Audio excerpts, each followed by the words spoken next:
It's the one and done too. 50's Cruise. Yeah, baby. Welcome, everyone. It's me, Frederick Allen Seto, and I am so excited to be co-hosting this one. And if you don't know how this event works, we're going to be racing 20 cars never seen at the Scrapyard before, and they only get one heat to make it across the line. But this time there's a twist, sugar. This year all the cars are from the 1950s. And that, fans, is my co-host, Miss Candace Be Real. And everyone knows you can just call me Candy. But instead of reintroducing me, let's introduce today's racer.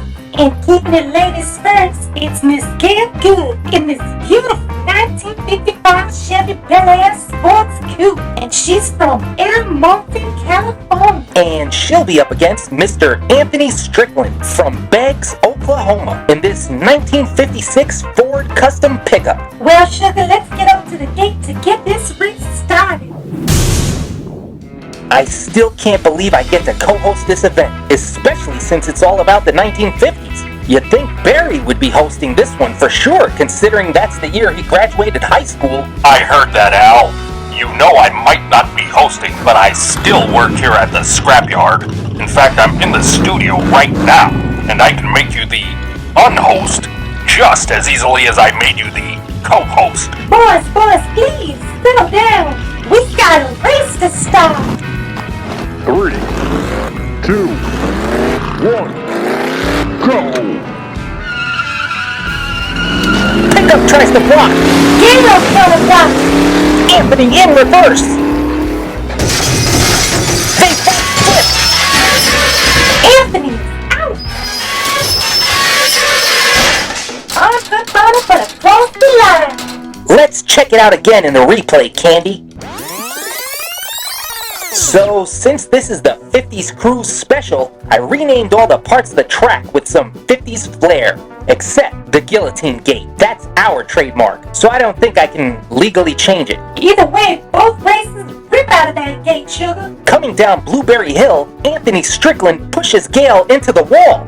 Then Gail counterblocks and makes Anthony live up to the new name for this section of the track, because there was definitely a whole lot of shaking going on. Then, going around Monroe, Miss Good increases her lead in that Bel Air. Why is this here section called Monroe? Because when I think about the 1950s, no one had more dangerous curves than Marilyn Monroe. Oh, Al, you little devil. Next, in La Bamba, the Bel Air comes off the jump hard, landing on that front bumper and ending up on her roof. But this is the best part. She smacks into the clunker, setting off a chain reaction, causing one to fall on the track, which completely blocks Anthony to a standstill, which leaves Gail all alone to roof slide her way down Sunset Boulevard. And while Gail's last name is Good, her finish definitely was not. However, pretty win or not, she is still tonight's winner, and she'll be moving on. And Anthony is from Beggs, Oklahoma. I bet he'd like to Beggs for one more chance at the starting line. But the only place he's going is the Dun Pie. So, what did you think of our first 50s Cruise race? Please let us know in the comments below. And remember to like, share, and subscribe to our channel. And please come on back for race 2 as we continue with... It's the one and done too. 50's Cruise.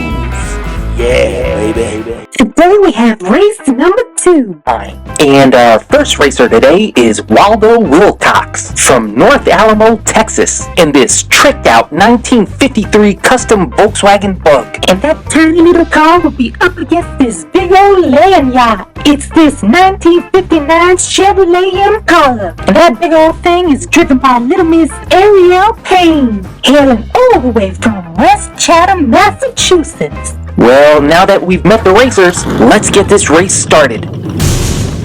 Here we are at the guillotine gate. Wow, Candy, just look at those two lined up like that. That bug barely goes up to the Impala's side view mirror. That little old bug could be all the way across the line before that Impala is even fully out of the gate. 3, 2, 1, go! They go wide! They don't slip! Waldo was back over! I don't believe it! He's all alone! Whoa! He goes hard into the wall! Let's see that again! Wow, another great one. For such a long boat, Ariel actually gets a great launch off the line. Yet coming down Blueberry Hill, both races go wide to keep it clean. And true to form, a whole lot of shaking has Mrs. Payne's Impala hopping. It actually shakes both of them, Sugar, because they're both upside down coming around Monroe.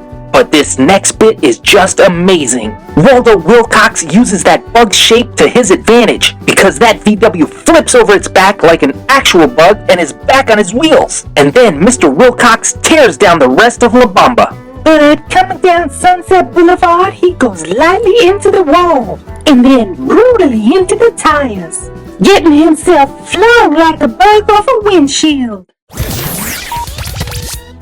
Well, the other thing he also flung is himself into the next round, because with that awesome reversal flip, Waldo Wilcox and his tricked out bug are tonight's winners. Unfortunately, Ariel Payne's time in our tournament was not as long as her Impala, and like her last name, it causes me pain to have to move her to the done pile. That's just the way it works here at the One and Done Challenge. And we really hope y'all come back for race number 3. That's right, and you won't want to miss the next exciting race in the... It's the One and Done 50th Cruise.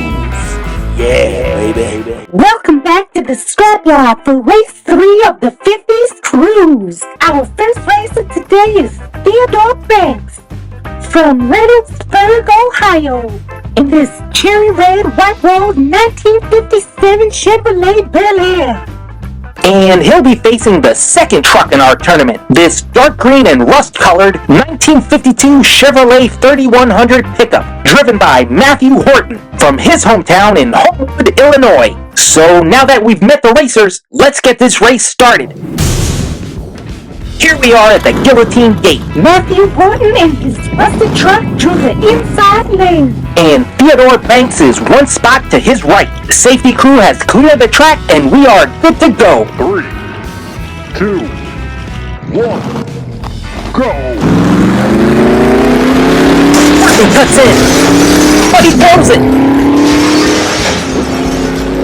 The rusted truck is out. A clunker gets loose. Is he gonna make it? I don't believe it. The clunker helped him across. Let's see that again, Freddy. Oh my stars, that one was so exciting. You're telling me, Candy. Matt Horton goes in for a block at the very end of Blueberry Hill, but he completely blows it and turns a whole lot of shaking into rollover Beethoven. And his rocket rolling came to an end halfway down around Monroe. But Theodore seizes the opportunity and floors it in that 57 Bel Air. And then Theodore Banks lives up to his name and banks it into the clunkers. And what happened next is part of the reason I love it here at the Scrapyard. His crash at the top of La Bamba causes a clunker at the bottom to get loose. And then, as he roof slides down Sunset Boulevard, he falls just short of crossing the line. But the clunker he let loose now returns the favor and just nudges him over for a win. I mean, let's get a close-up. Look at that, Candy. That's just amazing. Even though it was a team effort, Theodore Banks is tonight's winner. And good thing Matthew Horton's truck was already a little rusty, because it's about to get even rustier once it goes on the done pile. And that clunker not only bumped the 57 across the line, it also bumped him into race 11. But before all that, it'll be race number 4. And I'm just hoping you'll join me and Freddy for that one. Until then, this is Candy saying bye-bye. And this is me, Frederick Alanceto, F. Alanceto, Al, not Freddy, signing off and saying good night. And please join us for the next exciting race in the... It's the One and Done 50th Cruise. Yeah, baby. And welcome back to the Scrapyard for race 4 of the One and Done 50s Cruise. Our first racer today is Dylan Casey in this Midnight Black 1957 Custom Ford 300 coming in from Parma, Ohio. And he'll be facing the tiniest car with the longest name in our tournament, the 1955 Metropolitan Nash, driven by Kendrick Kidd from Lake Tansy, Tennessee. Now let's get up to the guillotine gate and get this race started. In lane 1, we have Dylan in the custom Ford. And one spot to his right is Kid in the tiny Nash. This is gonna be interesting, Candy. That Nash looks like it could fit in the trunk of that Ford. 3, 2, 1, go! Nash leads. Sprint against the wall. Dylan slides. Wow, what a jump! He's in a spin. He's hard into the tires, but across the line. My goodness, just look at that jump off the line. Kendrick Kid makes that Nash take off the line like a go-kart. And it's about the size of one, too. That's right, Candy. That's why I don't know if he has a 2 regular car lead or a 4 Nash-sized lead at the end of Blueberry Hill. But what I do know is Dylan Casey hits the transition wrong and goes sliding along the wall for the whole length, a whole lot of shaking. And he literally dips his lid trying to make his way around Monroe. But Kendrick Kid has that Nash going at full throttle. And look at the air he catches coming into La Bamba. That has to be a height record. That could just be an illusion on the counter. He's so small. Well, what's not an illusion is Kid getting loose coming down Sunset Boulevard. It's a small car, but he has a big impact coming into those tires. And he had an even bigger impact on tonight's race, because that little car is tonight's big winner, and he'll be moving on to race 12, where he'll face the next tiniest car in our tournament, the 1953 Custom VW Bug. But the only place Dylan Casey is going in that custom is on the done pile, and we'll be telling him bye-bye. And up next, we'll be back to 2 regular-sized cars in race 5.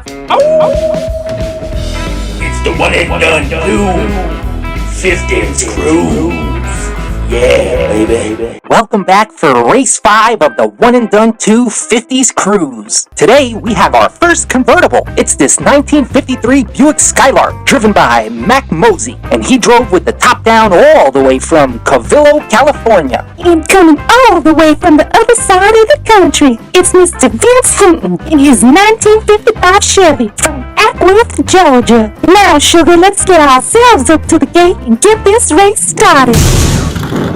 It's a beautiful day here at the Scrapyard, and I can't blame Mac Mosley in lane 1 for keeping his top down. And looking to keep his foot down on the accelerator is Vince Hinton in lane 2. The safety crew has cleared out the track. Let's get ready to whip, Freddy. 3, 2, 1, go! They go wide. Skylark leads. Vince is leading. Is out. No! Slow down! Max smacks into the tires, that is. Looks like Mac Mosey really used his head in this race. Now, whatever do you mean, Freddy? Al. Al? You're Al, and I'm Candy. Yeah, I know. I meant as in not Freddy. Oh, you know what? Just never mind. Anyway, to explain my point, Mac Mosey's Skylark pulls ahead in a whole lot of shaking, almost as if he knew Vince Hinton was going to go roof sliding into Monroe and completely destroy the top of his car. Next, his Skylark comes off the jump nose first, and Mac barrel rolls down La Bamba, and he not only literally used his head by rolling on his helmet, but he figuratively used his head, because by racing with his top down, he did not destroy the roof of his car like Vince Hinton. Ooh, he is a sharp one. I'll tell you what probably else is sharp, all those shards of metal that flew off Mac Mosley's car when he slammed into the tires. And again, another good reason for him to be wearing a helmet. Well, the other thing he'll be happy to be wearing is the badge of tonight's winner. And with his win, not only is he the first convertible in this tournament, but also the first car to make it into the quarterfinals. And Vince Hinton isn't the first, but he is the newest car to join the Dun Pile. And when next we meet, we'll have another first when the panel van takes to our track. It's the one and done dude. 50's Cruise. Yeah, baby. Welcome back for race 5 of the one and done 2 50s cruise. Today we have our first convertible. It's this 1953 Buick Skylark driven by Mac Mosey, and he drove with the top down all the way from Cavillo, California. And coming all the way from the other side of the country, it's Mr. Vince Hinton in his 1955 Chevy from Atworth, Georgia. Now, sugar, let's get ourselves up to the gate and get this race started.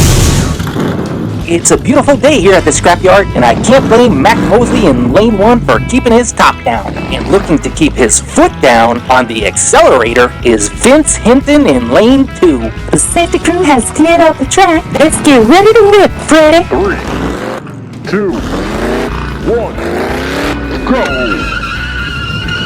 They go wide. Skylark leads.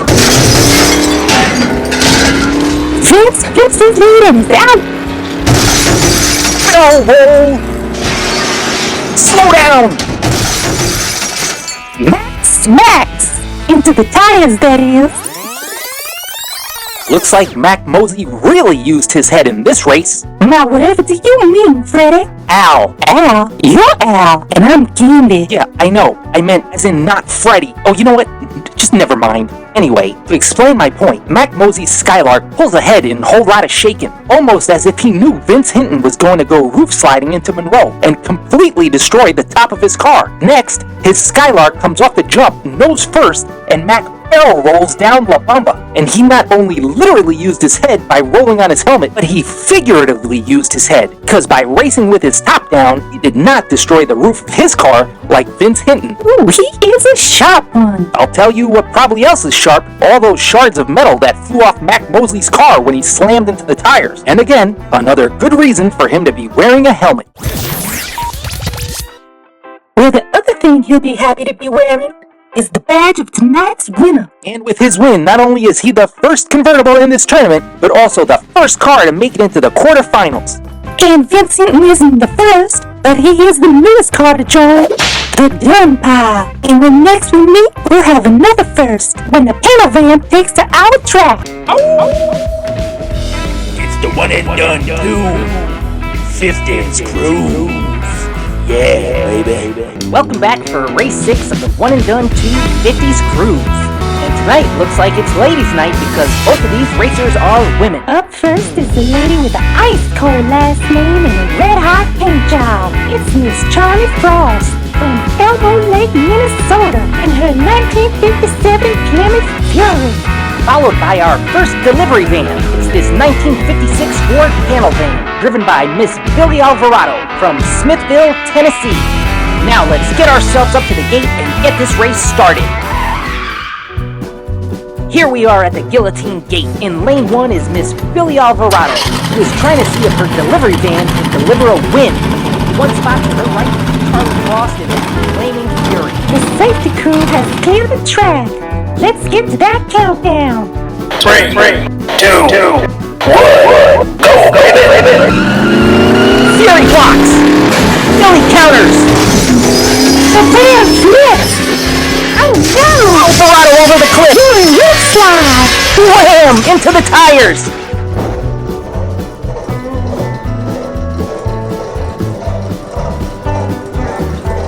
Let's check out that replay! It looks like these ladies came to race, Freddy. And just like the paint job on her car, Charlie Frost goes in hot and immediately blocks Billy's delivery van into the wall coming down Blueberry Hill. Billy delivers her own block and whole lot of shaking. However, that van wasn't built for handling, and she loses it coming into Monroe and slams into the safety crew's fire truck. And Charlie Frost shows she's just as cold as her last name and pushes Billy out of her way. Not only out of her way, but Charlie pushes that panel van off the cliff in La Bamba. However, Charlie ends up in trouble and roof slides herself. Luckily, that big heavy Plymouth had enough momentum to slide all the way across the line. And she's also lucky we have those tires at the finish line, or she would have ended up in Albuquerque. Well, with that performance, Charlie Frost is tonight's winner. And she proved while she has high octane in her tank, she has ice in her veins. because she'll do whatever it takes to win. And that's how she just secured the first spot in the quarterfinals. And unfortunately, Billy Alvarado has one last delivery to make. And that's delivering herself onto the gun pile. The ladies definitely brought the action tonight, Freddie. Again, it's Al, but regardless, we're hoping you'll join us next time when we have yet again another first when an actual racing legend takes to our track. It's the one and done too. 50's Cruise. Yeah, baby. Welcome back for race 7 of the one and done 2 50s Cruise. And today we have something awesomely special. That's right, Al. Up first, it's Mr. Jeff Newman from Redlands, California, in this pristine 1957 GMC step-side pickup. Followed by a Scrapyard superfan, driving a racing legend. We have Scrapyard Diecast Racing superfan Ben Duncanson, aka Speedy Ben, driving one of the world's most famous race cars, the 1952 Hudson Hornet. And if you'd like to be a driver like Speedy Ben, it's super easy, barely an inconvenience. Just send us an email to scrapyarddiecastracing@gmail.com with the subject line, I want to be a driver, and include your name, hometown, plus tell us a little bit about yourself. And that's it. We'll provide the car and everything else. P.S. If you're under 18, make sure you get your parents' permission. Now let's get ourselves up to the guillotine gate and get this race started. Here we are at the guillotine gate. Jeff Newman sure has his work cut out for him today. That's right, Candy. Trucks are not known for doing well on the Scrapyard Diecast Racing track. Plus, he's up against a super motivated superfan driving a legend. I can't wait to see how this goes. The safety crew has cleared the track while we was doing the introductions. So let's get to that countdown. 3, 2, 1, go, baby! Speedy blocks! Jeff lips. Speedy pulls away. Jeff grinds to a halt. Massive jump by the Hornet! He loses it. Wham! Into the tires! Let's check that replay! Well, it looks like trucks still don't do well here at the scrapyard. This is like deja vu all over again, sugar. Yes, exactly! That's what I've been saying! No. How many times do I have to tell you, Al? Stop trying to make deja vu all over again a thing. It's not gonna happen. Well, what is a thing, and a big thing, is the block that Speedy Ben delivers to the step side coming down Blueberry Hill. And Jeff Newman turns whole lot of shaking into a whole lot of barrel rolling. And Speedy Ben never looks back and increases his lead by a huge margin coming around Monroe. And you can see Jeff inside that GMC struggling hard at the wheel to regain control of that truck. But it's no use, and the step side has to step aside and call it quits. And then, just like an actual Hornet, Speedy Ben takes flight. That's right, Candy, and look how much air he gets on that jump in La Bamba. Wow! Let's see it again. Awesome! However, he gets a little wild and loose coming down Sunset Boulevard. He hits that inside wall and sends himself spectacularly spiraling across the line and into the tires. It also sent superfan Speedy Ben spiraling into the winner's circle. Both Ben and the Hornet will move on and just secured their spot in quarterfinal race 3. And unfortunately, Jeff Newman is added to a long list of trucks that had a hard time here at the scrapyard. But also, more unfortunately, he also is added to the gun pile. Wow, Freddie, our fans showed us they're just as good at racing as they are watching our videos. That's right, Candy. And remember, anyone out there watching can be a driver too. Or you could be a different kind of superfan by hitting that like button, subscribing to the Scrapyard, and sharing this video with your friends. Plus, we love to hear from and interact with our fans, so please leave us a comment. We'll always reply and get back to you. It's the one and done too. 50's Cruise. Yeah, baby. Today it's race 8 of the one and done 250s Cruise. Up first we have this 1953 Porsche 356 Outlaw, driven by Alfred Sherman, who works as a paramedic in his hometown of Lima, Ohio. And then we have this 1957 Dodge Swift-side pickup, driven by Chad McCoy, who works as a janitor in the Hearst, Texas School District. Now let's get ourselves up to the guillotine gate and get this race started. Here we are at the guillotine gate. In lane 1, we have Alfred, our paramedic in the Porsche. Let's pray for a clean race and that we don't need the good doctor's services today. In lane 2, we have Chad McCoy in the swept side. Let's hope we don't need his services either, and we keep the track free of broken glass and he could keep his brooms inside his truck. Now let's get to that countdown. 3, 2, 1, go, baby! Chad flips!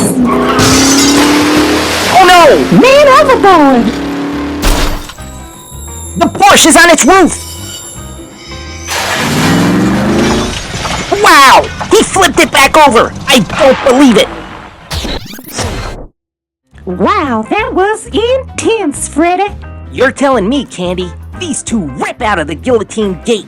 Then Alfred Sherman fakes going wide and brings his Porsche in for a block right at the bottom of Blueberry Hill. And that sends Chad McCoy's swept side on its side. Right. Plus, Sherman keeps that block on that truck tight all the way through, whole lot of shaking, which is enough to send him into the safety crew. And it's enough to send Fire Chief Kelly into the drink. Then the Porsche bounces as he takes the jump, and then roof slides all the way down La Bamba. Then in Sunset Boulevard, he's slipping and sliding like a greased pig. But yet somehow Alfred gets that Porsche back on his wheels, and he crosses the line facing forward. And with that beautiful recover, our Porsche driving paramedic is tonight's winner, and he just secured the first spot in quarterfinal race 4. Chad McCoy has a lot of cleaning up to do at the safety station, and when he's done, he can park it on the done pile. I just realized I never asked Wild Bob about Fire Chief Kelly. Wild Bob, come in, Wild Bob. Did you even get the yellow jacket in the air for a rescue attempt? Of course I did, son. I'm a professional. And when I threw the line down, I caught me a whopper. Now me and the safety crew boys are gonna have ourselves a good old-fashioned fish fry. But what about Chief Kelly? Who? You know, Fire Chief Gabriel Kelly. Heck, he could get in line for some fish fry like everybody else. But his truck is at the bottom of the water. Right, but it's got a ladder on it, so he can climb on out and get in line like everyone else. Heck, this ain't no mud skipper. This is 100% tuna. So no cutting in line for anyone. That is, unless and of course he brings up some Pacific cod on his climb up. Then we'll talk. Well, anyway, please join us next time when we're all hopefully back, out of the water, and dried off, for race 9, when a convertible will face the first station wagon in our tournament. It's the one and done 250s Cruise. Yeah, baby. Welcome back to the Scrapyard, fans, and here we are for race 9 of the one and done 250s Cruise. Up first, we have the 1957 Chevy Nomad, driven by Norman Kirk, and his hometown is Wilmington, Delaware. And it says here he works as a telemarketer. I hope he loses. I hate telemarketers. Al, you be nice. It's not my fault. They always call at the worst possible times. Anyway, then we have this, the 1953 Buick Skylark, driven by Ken Butler from his hometown of Palm Beach Gardens, Florida. And his career is he's a plumber. I'm sure eagle-eyed fans will notice that this is our second 1953 Buick Skylark in our tournament. The first one was driven by Mac Mosey way back in race number 5. And if you remember, he really used his head, or should I say helmet, to pull off his win. Let's see if Ken Butler can repeat that performance. Without rolling his car onto his helmet, that is. Go back and watch that race if you missed it. But in the meantime, let's get up to the guillotine gate and get this race started. Here we are at the guillotine gate. We have our plumber, Ken Butler, in lane 1. And one lane over is our telemarketer, Norman Kirk, in the Nomad. Now, Candy, let's not waste any more time and get to that counter. What? Hello? What? No, I do not need an extended car warranty. What? What do you mean you're in lane 2? Is this Norman Kirk? Seriously? Get off the phone! I'm about to start the race! 3, 2, 1, go! Nomad blocks. Skylark takes a hit! Nomad on its side. Nomad is in trouble! Skylark is out. Nomad backwards across the line! Wow! I don't believe it!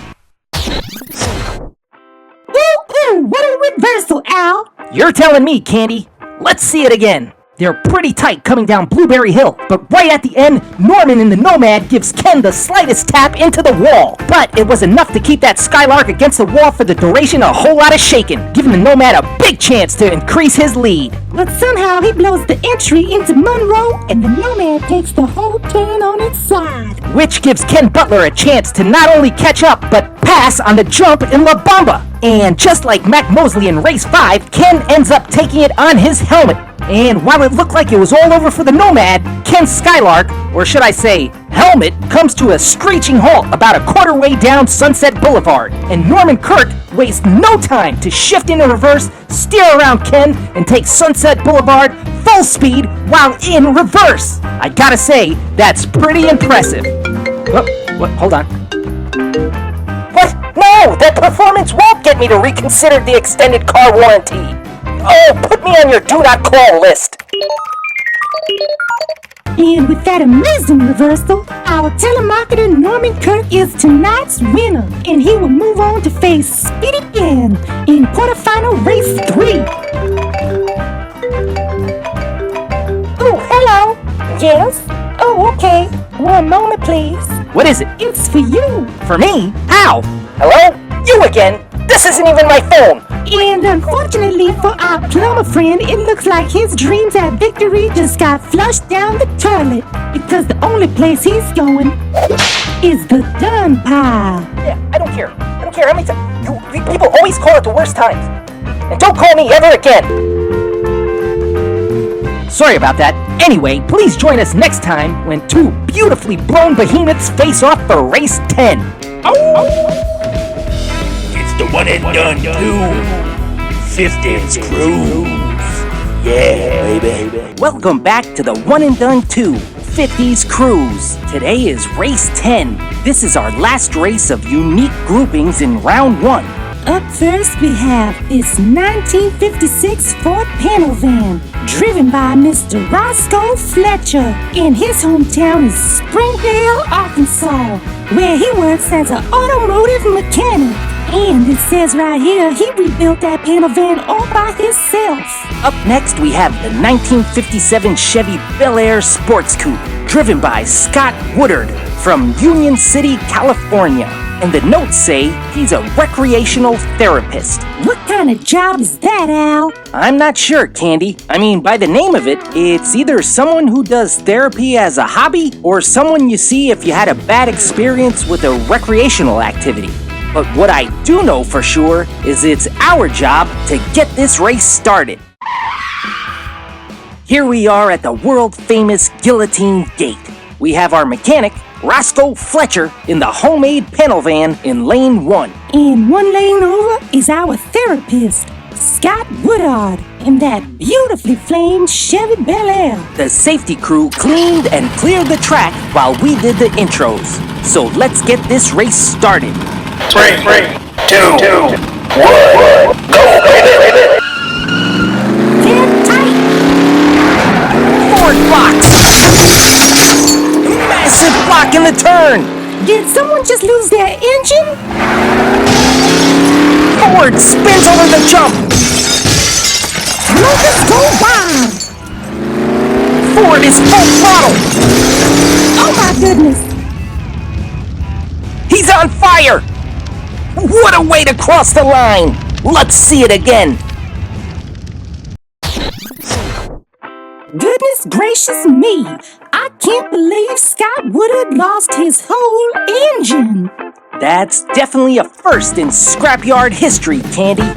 We know Roscoe Fletcher built that panel van in his garage, and I have no idea what's under that sheet metal, but he delivers a stoppy block the whole way through Whole Lotta Shakin'. But that's nothing compared to the WWF off the top rope block he does in Monroe. I mean, look at that, Candy. Roscoe comes flying into the turn, slamming Scott Woodard's Bel Air so hard into the track, he actually loses his entire engine. That's just incredible. Let's see it again. But of course we will. Wow! That was brutal. And Roscoe still manages to make it over the jump. He tries to use the clunkers to straighten out, but just nails the accelerator to the floor instead. But I do still love it when the clunkers get loose. Then Roscoe comes down Sunset Boulevard at full speed in reverse. Maybe while he was in the garage, he put in a backup cannon. Well, the way he went into those tires after the line and igniting, I hope the one thing he definitely installed was a fire extinguisher. Well, with that hot performance, Roscoe Fletcher is tonight's winner. That's right, and with that win, he just secured the second spot in quarterfinal race 4. And unfortunately, Scott Woodard's beautifully painted Bel Air is making its way onto the dun pile. You know what, Candy? Scott Woodard just had a bad experience doing a recreational activity, so I wonder if technically he can now be his own patient. Anyway, like I said in the intro, that was our last race of unique lineups. Because the way our brackets lined up, 4 racers have to race twice in round 1. Like a double elimination? Sort of, Candy. And the first 2 lining up for their second race are the winners of races 1 and 3. For these last 2 races in round 1, we're gonna have a special track just to up the stakes. It's the one and done too. 15's Cruise. Yeah, baby. Welcome back, fans. Today is our first of 2 knockout races, but more on that later. It's time for some more of the one and done 50s Cruise. The way our bracketing worked out, we have 4 racers that have to race twice in round 1. That's why races 11 and 12 will be knockout rounds. So back again is the winner from all the way back in race number 1. It's Miss Gail Good from El Monte, California, in her beautiful 1955 Chevy Bel Air Sports Coupe. And Gail will be up against the winner of race 3, Theodore Banks from Reynoldsburg, Ohio, in his red, white-walled 1957 Chevrolet Bel Air. Here we are once again at the Guillotine Gate. And if you've been following this tournament, then you'll know in the last race I said there would be a change to the track in the knockout rounds. But no spoilers, you'll have to keep watching. Now, do you have any predictions for this race, Candy? Oh yes I do. I think the winner's gonna be a red Chevy Bel Air. You know what? Barry is right. That joke's not funny. Ha! See? I told you that joke was square. Now hit that countdown, Daddy-O. 3, 2, 1, go, baby. Big block on Banks Bel Air. Gail flies through the turn.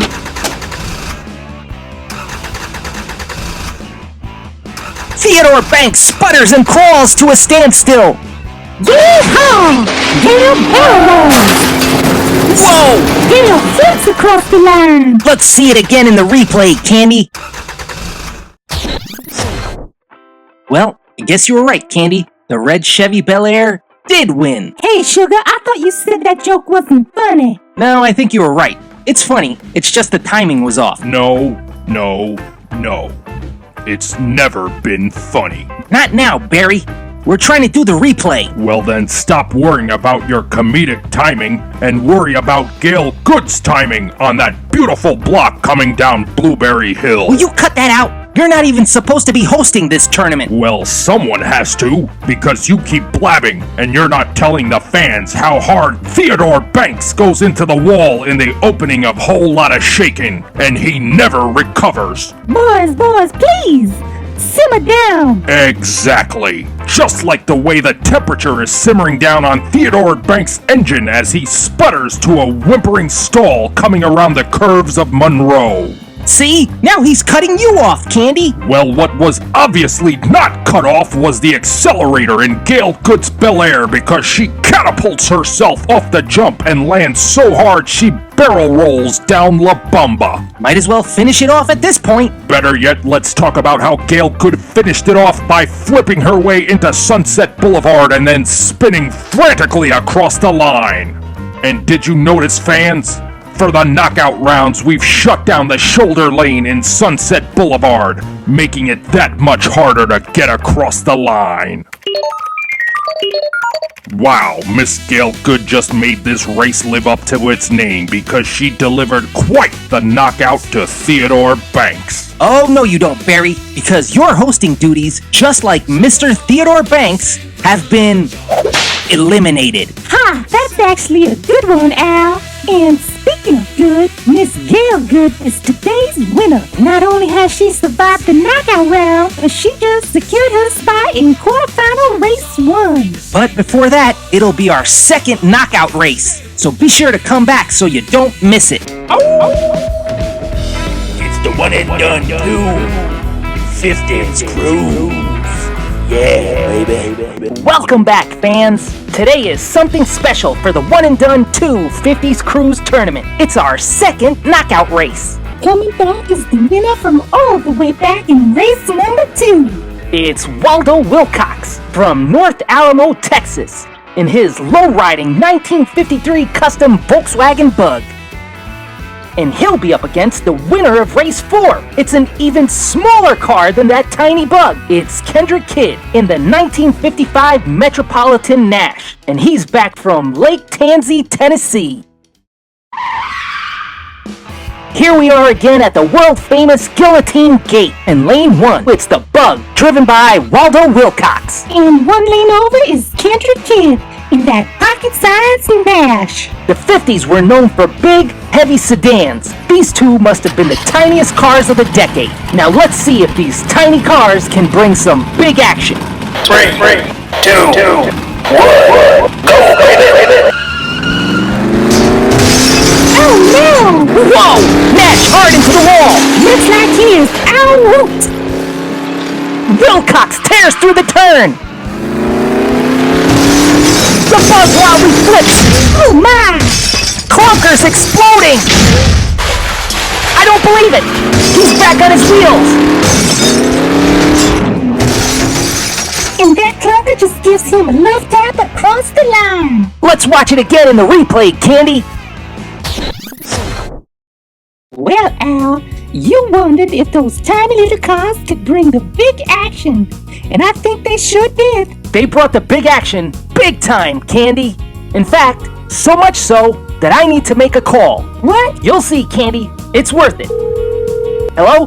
Barry, are you on? What is it, Al? I know you remember race 5 of the Fans vs. ACs challenge. Well, every true Scrapyard Diecast racing fan knows. That's the historic race where in a race-deciding sudden death heat, Nell 1 driving for Team Scrapyard delivered such a devastating block to the opposing team's captain, Carlos, Wheatmo, and Toons, that you thought in its devastating beauty, that block should be called the Picasso. Well, guess what, Barry? Kendrick Kidd, in his 1955 Nash, just performed that block on himself. What? It's true. And since Kendrick Kidd blocked himself into the wall, flipped himself, and eliminated himself, that's a triple self-elimination. And in the world of art, I can only think of one piece that fits this block. The triple self-portrait. So, from this day forth, when someone triple eliminates themselves, that block shall forever be known as the Norman Rockwell. Well, while all that was going on, Waldo Wilcox never looked back. That's right, Candy. He tears through Monroe at full speed, But he lost it coming off the jump. which caused him to go flipping end over end and smashing into the clunkers in La Bamba. Those clunkers went over the cliff with a bang. Literally. And yet somehow, after all that, Wilcox manages to get that bug back on its wheels, shift into reverse, and goes ping-ponging off the walls coming down Sunset Boulevard. And the only clunker that didn't blow up gives him a little helping hand to make sure his bug makes it all the way across the line. Wow! This race had it all, Candy. And someone who must feel like they just won it all is Waldo Wilcox. Even though he didn't have much competition, he still put on quite a show, and he more than earned the final spot in the quarterfinal rounds. And while Kendrick Kidd will go down in history for having a block sorta named after him, unfortunately, that's all he's getting. Oh, he's getting one more thing, Al. He's getting a spot on the done pile. Wow, these knockout rounds were great, Al. They sure were, Candy, but things are gonna heat up even more, because when we meet again, we'll be in the quarterfinal round. And that brings us one step closer to finding out which car from the 1950s is the best of the best. It's the one and done 50s Cruise.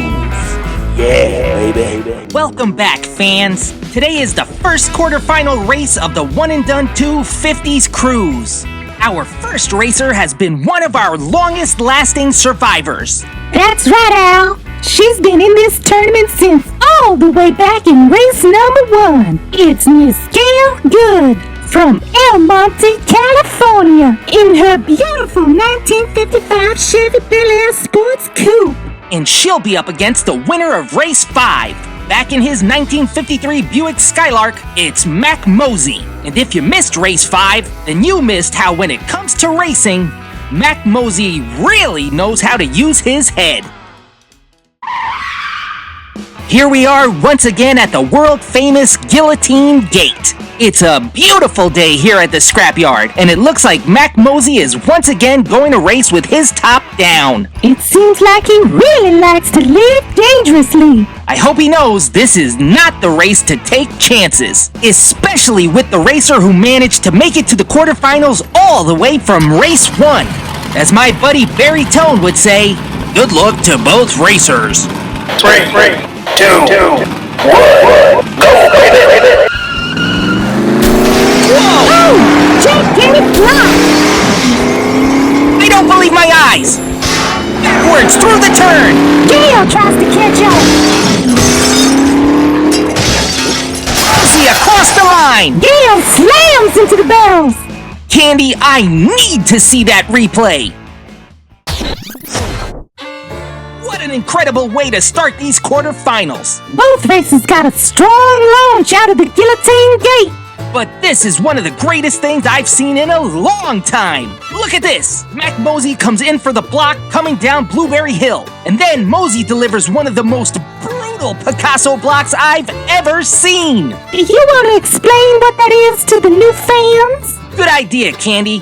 The Picasso block is a block delivered right at the very edge of the transition of the downhill, where the track gets narrower. And it's a block so devastating that it instantly takes the recipient out of the race. And that's what makes this one so incredible. Mosey delivered a textbook Picasso block. I mean, Gail Good's car did a full 180-degree flip in the air. And yet, somehow, Gail Good recovered! I mean, just look at that block from the camera in Whole Lotta Shakin'. Mac Mosey appears to go under Gail Good as she flies through the air. But Mac Mosey does get a little squirrely and hits that wall hard on his way out. And that mistake by Mac Mosey gives Gail Good a chance to shift in reverse and go all out trying to catch up. And Mac Mosey struggles to shift into reverse as he goes into the turn. And Gail Good wastes no time slamming into him and trying to push him out of the way.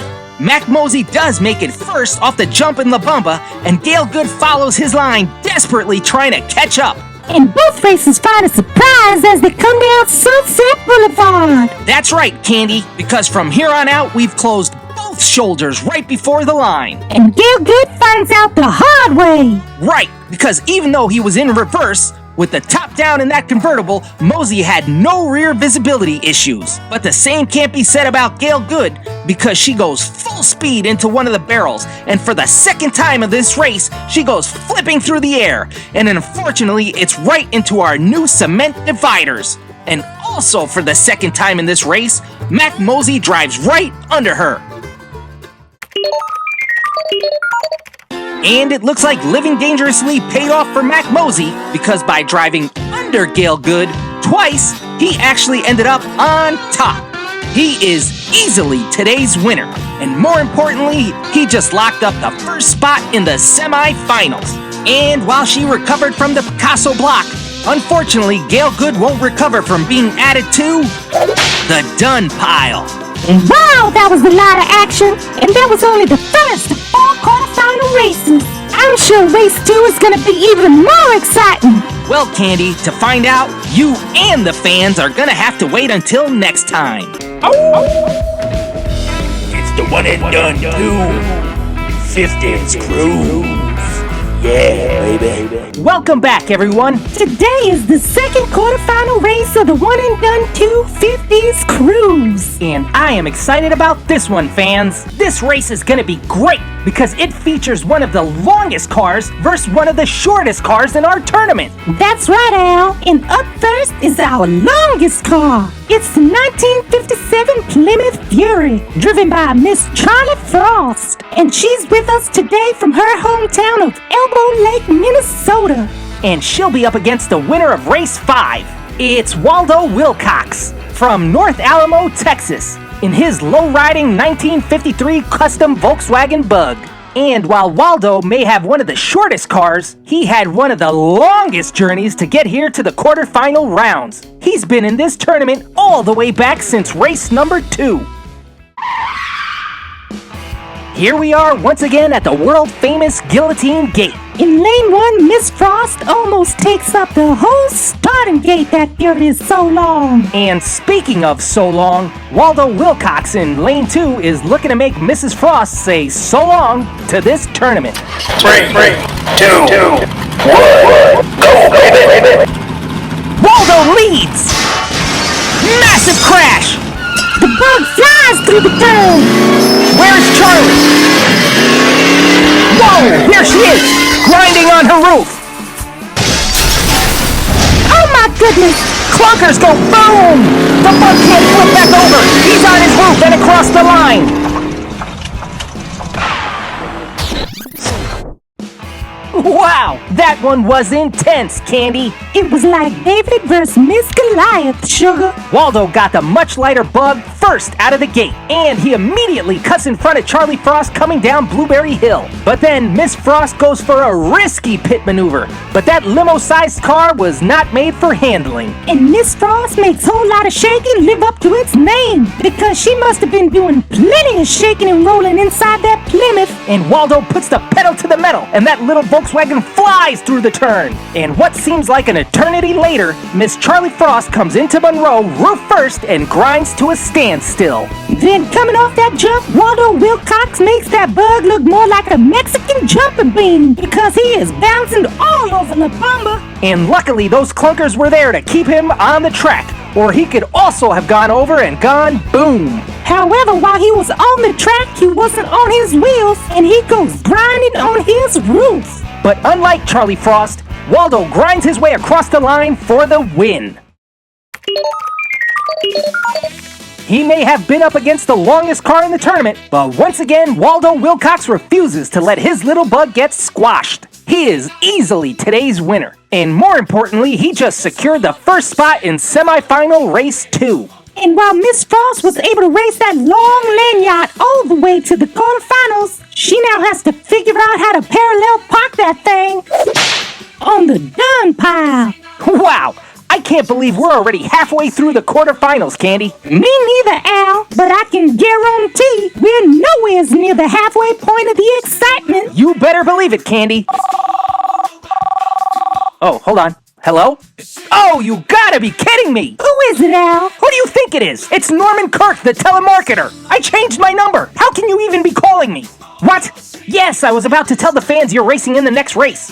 Yes, I was also going to mention you're racing against Scrapyard superfan Ben Duncanson, aka Speedy Ben. Yes, I would like to save 10% on an extended warranty. Oh, no, you don't. You're not gonna trick me, Mr. Telemarketer. Man, I hate telemarketers. Anyway, be sure to join us next time. This is gonna be one race you won't want to miss. It's the one and done too. 15's Cruise. Yeah, baby. Welcome back, fans. It's quarterfinal race 3. We are now 15 races into this tournament. And coming back today, it's Scrapyard Diecast Racing's self-proclaimed superfan, Speedy Ben Duncanson, driving in one of the world's most famous race cars, the 1952 Hudson Hornet. And he'll be up against someone who is as fast a driver as he is a talker. That's right, I'm talking about Al's favorite telemarketer, Mr. Norman Kirk, in the 1957 Chevy Nomad, all the way back from his little hometown of Wilmington, Delaware. Here we are once again at the world-famous Guillotine Gate. In lane 1 is our superfan, Speedy Ben, who we all want to see beat the world's most annoying telemarketer, Norman Kirk. Al, we're not supposed to be partial. Why, I'm not being partial at all. In fact, when it comes to Norman Kirk, I want him to partially crash into the wall and partially fly off the turn in Monroe. Al, you be nice and hit that countdown button. 3, 2, 1, go, baby. Speedy Ben blocks. Norman tries to recover. Ben flips. Norman on his tail. Whoa! Here comes Norman. Is out. Yes! Ben on his roof and he's across the line. All right, let's watch Norman crash again. Al, you be nice.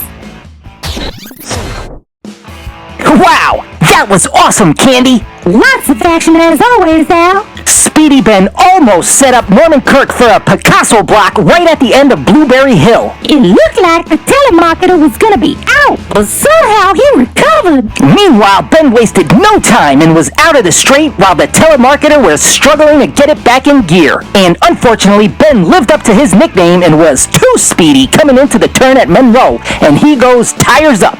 And Norman used that chance to hit the gas and catch up. And in La Bamba, it looked like Speedy Ben somehow used the jump to get that Hornet back on its wheels. But that wasn't going to be for long because he hit the bumper of that last clunker and he went flying into our camera. But here's the best part, Candy. Norman Kirk comes off the jump, goes into the clunkers, then the big rig, and finally into the gas tank of the blue car carrier. Man, had he hit it just a little harder, it might have exploded. Al, you be nice. I can't help it, Candy. Everyone has seen how much that guy has been annoying me this whole tournament. But what's not annoying is even though he hit our camera and went tires up again, Speedy Ben had enough momentum to make it across the line and rocking horse himself a victory. And with that win, Speedy Ben Duncanson is easily today's winner. And not only did he just secure a spot in the semifinals, but he's allowing me to do this. Candy, did they clear Norman's car off the track yet? I don't think so, Sugar. Great! Hello, Mr. Kirk. It's come to our attention you've had some car trouble.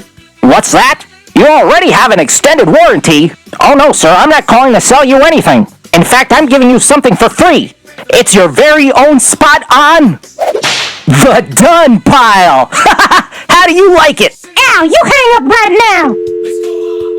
Man, that was so worth it. Congratulations again to Scrapyard Diecast Racing superfan Speedy Ben. And if you want to be a driver in one of our tournaments, all you got to do is follow the directions on screen and you could be seeing yourself drive in one of our tournaments. Slow down, Sugar. Before all that, we have one quarterfinal race left.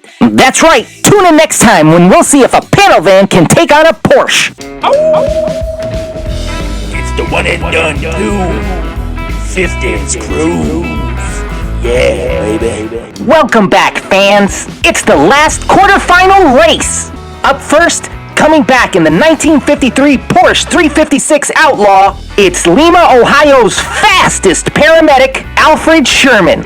And he'll be up against Roscoe Fletcher, the auto mechanic from Springdale, Arkansas, in his garage-built 1956 Ford panel van. Here we are at the Guillotine Gate for the last quarterfinal race. In lane 1 is our mechanic, Roscoe Fletcher, in the panel van. And one lane to his right in the Porsche is our paramedic looking to write a prescription for pain. Do paramedics even write prescriptions? How would I know, Candy? I work at a junkyard. It just sounded cool. And that would sound even cooler. That countdown. Right, Candy. Let's do it. 3, 2, 1, go! They crash. Roscoe flips. He recovers and is in reverse. Now it's the paramedic on his roof. And he's out. Barrel roll. Roscoe all over the place and across the line. Let's watch it again, Al. Al, that sure was action-packed. Well, it sure started out that way, Candy. Both racers pulled strong out of the gate, but then Roscoe and the panel van pulled a late block right at the edge of Blueberry Hill. And that sent the paramedic hard into the wall. Right, but Roscoe also ends up losing it and tumbling and spinning through the aptly named Whole Lotta Shakin'. And amazingly, the paramedic resuscitates his Porsche and is able to get back in the race. And even more miraculously, Roscoe Fletcher was able to get that panel van back on its wheels. Unlike the newly resuscitated outlaw who comes into Monroe roof first and scrapes to a halt, ending his chances right there in the turn. And somehow Roscoe was able to get that van around right before the jump at La Bamba, and for the second time in this race, he barrel rolls his way through that section of the track. But he immediately goes into the wall in Sunset Boulevard. Right, Candy. And then he spins and hits what feels like every bit of the wall until he makes it across the line, into the sign and the cement barrier, where he finally comes to a rest. But he won't be resting for long, because with that win, he is today's winner. And is moving on, having secured the last spot in the semifinals. And unfortunately, our paramedic couldn't get his motor pumping and has to report himself to the gun pile. Stat! Wow, Candy, that was awesome. And I can't believe we are now officially moving on to the semifinals. This tournament is wrapping up faster than an elf on Christmas Eve. So come on back and join us next time for semifinal race 1. It's the one and done, too. 50's Cruise.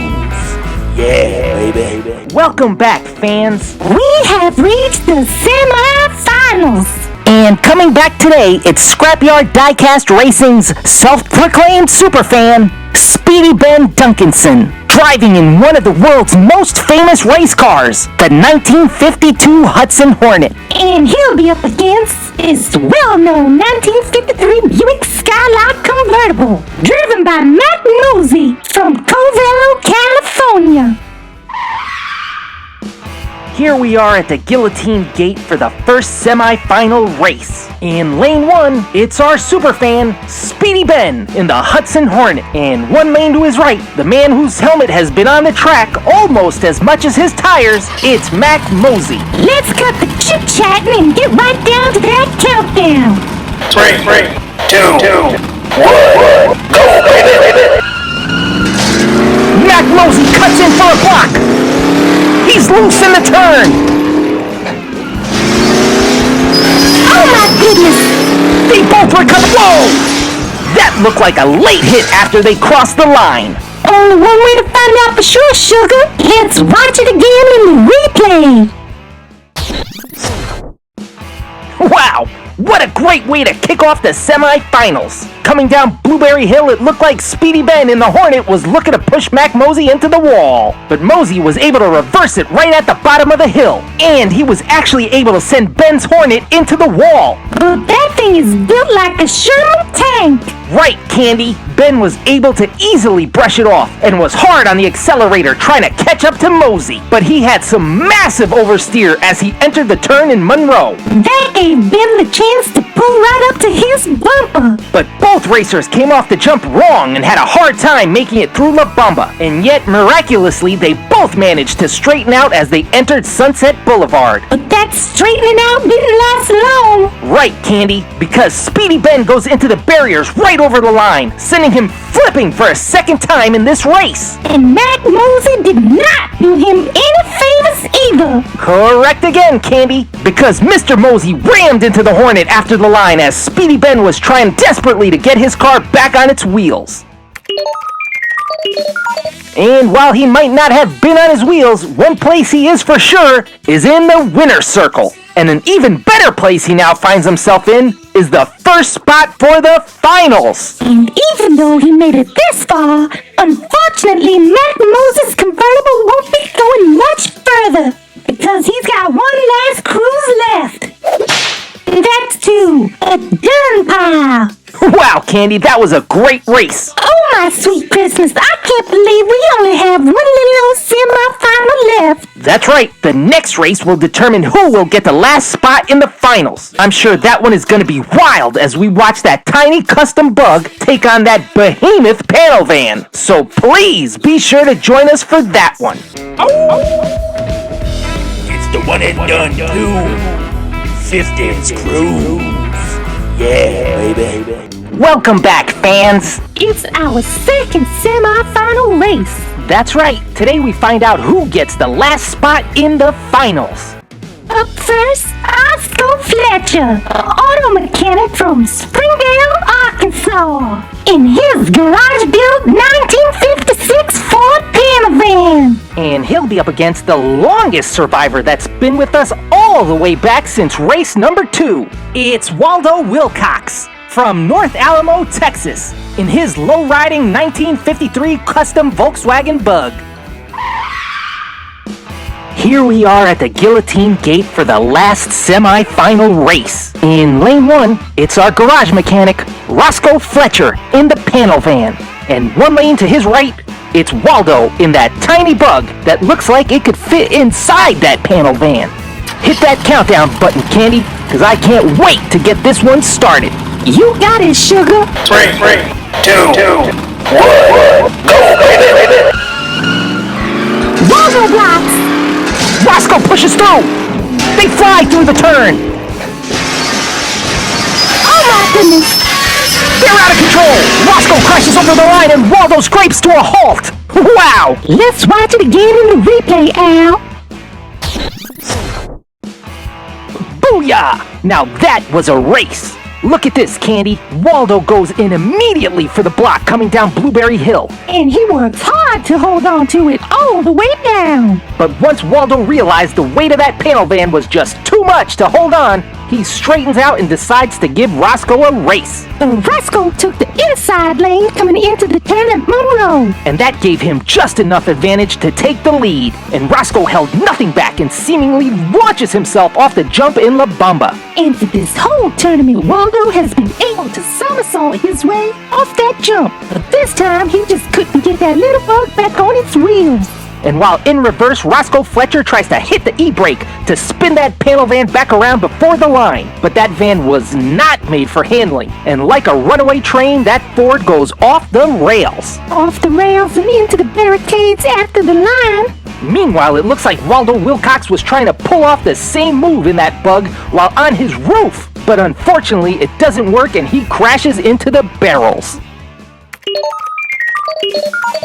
Well, while Roscoe Fletcher's garage-built panel van just rammed its way into the barricades, he also just rammed his way into the finals. And unfortunately, even though he's been in this race all the way since race number 2, Waldo Wilcox's little bug finally got squashed. Maybe now that he's squashed, he'll fit himself a little bit better on the done pile. Wow, Candy, that was a great race. And what a way to wrap up the semifinals. I can't believe we only have one race left, sugar. That's right, Candy. And not only will it be the finals to decide it all, but we're going to have a surprise special guest joining us in the studio for the whole race. And that's definitely going to be one you're not going to want to miss. It's the one and done too. 15's Cruise. Yeah, baby. And welcome back, fans! Finally, it's the finals. That's right, today we find out which is the fastest car of the 1950s. But first, if you remember, last time I said we were going to be joined by a very special guest, and it's someone who needs no introduction. His contract demands it. This person got their start at the world-famous Guillotine Diner, spinning records on the weekends, and he went on to become one of the world's most famous DJs of all time.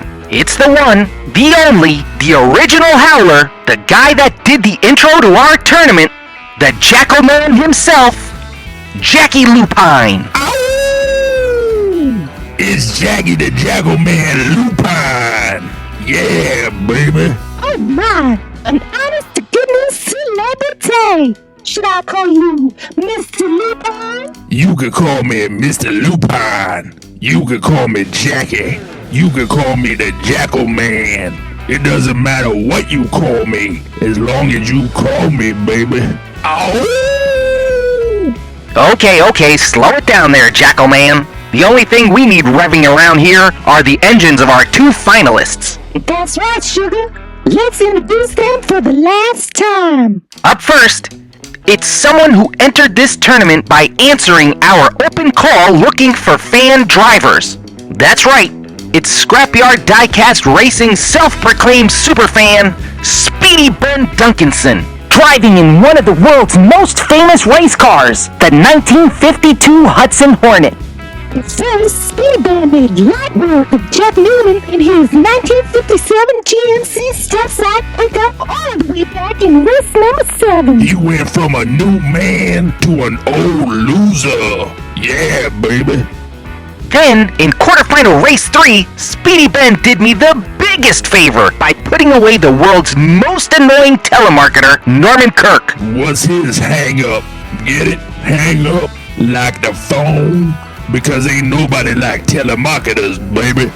Lastly, in semifinal race 1, he put away the heavily favored Matt Mosey, the racer known for using his head in his 1953 Buick Skylark convertible. He might have used his head, but he didn't get ahead. That's for sure, pretty mama. And our other finalists proved with some tools in the garage and a little elbow grease, anyone can make it to the finals. It's Roscoe Fletcher, the home auto mechanic from Springdale, Arkansas, and his custom garage-built 1956 Ford Pinner van. Roscoe first joined us in race 10, where he faced Scott Woodard, whose 1957 Chevy Bel Air Sports Coupe literally had its engine fly out. That's a lot of flying horsepower. And a flying horse is a Pegasus, baby. Then in quarterfinal race 4, Roscoe proved that a fancy nameplate doesn't always guarantee a win, because he sent paramedic Alfred Sherman home faster than his 1953 Porsche 356 Outlaw can do 0 to 60. Ouch! How do you say sayonara in German, baby? And most recently, in semifinal race 2, he squashed Waldo Wilcox and his 1953 custom bug and sent him back home to North Alamo, Texas. Now he has another loss to remember at the Alamo, baby. And speaking of losses, let's start this race before we lose any more viewers, baby. Here we are at the Guillotine Gate for the final race. In lane 1, it's our garage mechanic Roscoe Fletcher in the panel van. And one lane to his right, it's our superfan Speedy Ben Duncanson. We are one countdown away from seeing who makes it to the top of the charts, baby. You got it, sugar. 3, 2, 1, go, baby. Roscoe cuts in. Spin it, baby. Roscoe through the turn in reverse. Where's Ben? He's showing up late to the dance, baby. And he is out. Roscoe's still in reverse. He scrapes across the line. Let's see that one more time and hit that rewind, baby. Wow, that was an awesome race. Look at this, guys. Roscoe goes immediately in for the block coming down Blueberry Hill. And he turns it into some kind of spinning mega block that I've never seen before. That was amazing. Looks like they were doing the twist, pretty mama. Oh no, it was much more than that. That was the first time in Scrapyard history that anyone tried that spinning block. And I think from this day forward, that whirly-bird block will forever be known as the helicopter. Oh no, it won't. The Yellow Jacket is the one and only helicopter ever to be featured on this here channel. Says so right here in my contract. That's right, it does. How do you know what it says in Wild Bob's contract, Candy? Well, you see... Hey baby, how's about since those two were spinning like 45s, we call that block the record player. Ow! That's good, but it seems a little too on brand for you, and not so much for the Scrapyard. We need to come up with a good, spinny sounding name. I got it, Al. How about the Cyclone? That's perfect, Candy. You deserve a raise. And so do I, but I mean mean old Mr. Crane is a cheapskate. Anyway, fans, here it is. Our newest block, the Cyclone. And that does it work. It sure does, because after Roscoe is able to throw that panel van in reverse, he speeds through Monroe. And your super fan was as lost as Little Bo Peep's sheep, Daddy-O. But it looks like Speedy Ben's head was still spinning from the Cyclone, and he comes into Monroe upside down and roof slides to a halt halfway through the turn. And that super fan's time at the top of the charts also grinds to a halt as he drops faster than a one-hit wonder, baby. But Roscoe Fletcher has no plans of falling off the charts or the side of the cliff in La Bamba, and even though he's tumbling in reverse, he still manages to keep it on the track. And even though he was on his side, he manages to score a win by grinding all the way down Sunset Boulevard. We call that the electric slide in the music biz, baby. Unfortunately, Speedy Ben's chances at victory ended in the turns of Monroe. If you gotta end up any place besides the winner's circle, Monroe's curves ain't too bad, baby. Oh, Jacqueline, you stop being naughty. Anyway, we want to send a big congratulations to Speedy Ben. A second place victory isn't too bad for a superfan driver. But unfortunately, second place in the tournament still equals first place on the Dun Pile. Unlike Roscoe Fletcher, who started out this tournament as just a weekend mechanic in his garage. But he's gonna end up as this tournament's winner. Congratulations to Roscoe Fletcher. So really, at the end of all this, what did we learn? Looks like you found out if it's the 1950s and you don't want your car to end up on the Dun Pile, you better bring a van, baby. And while we're still on the topic of Dun Piles, I have a special announcement to make. It looks like I'm also gonna have to put myself on the Dun Pile on account of this being the last ever tournament I'll host. What are you talking about, Candy? You thinking about running off with the Jackal Man to the sock hop, baby? No, Jackal Man. Well, you see, I'm gonna be starting a new position on account of my buddy getting me a job in the main office. Wait, your dad knows Mr. Crane? The mean old cheapskate owner of the Scrapyard? Is your dad one of Mr. Crane's rich golf buddies or something? No, sugar. My daddy is Mr. Crane. What? You're blowing my mind right now. How is that possible? Your last name is Real. I always thought your dad was the guy who invented the fishing pole. Wrong again, sugar. Candace B. Real was my stage name. On account of Daddy wanting me to get some work experience before starting in the main office, didn't want you boys giving me any kind of preferential treatment. Hold on, Candy. Is your name even actually Candy? 100%.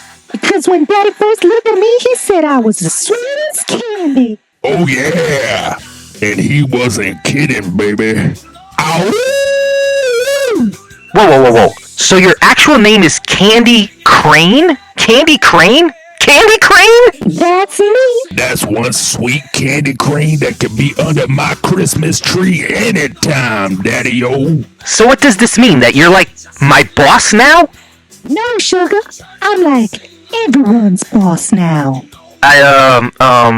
You know that whole time I was just kidding about the Mr. Cheapskate line, right, Candy? That's Miss Crane to you, sugar. Fans, I honestly have no idea what to expect from now on.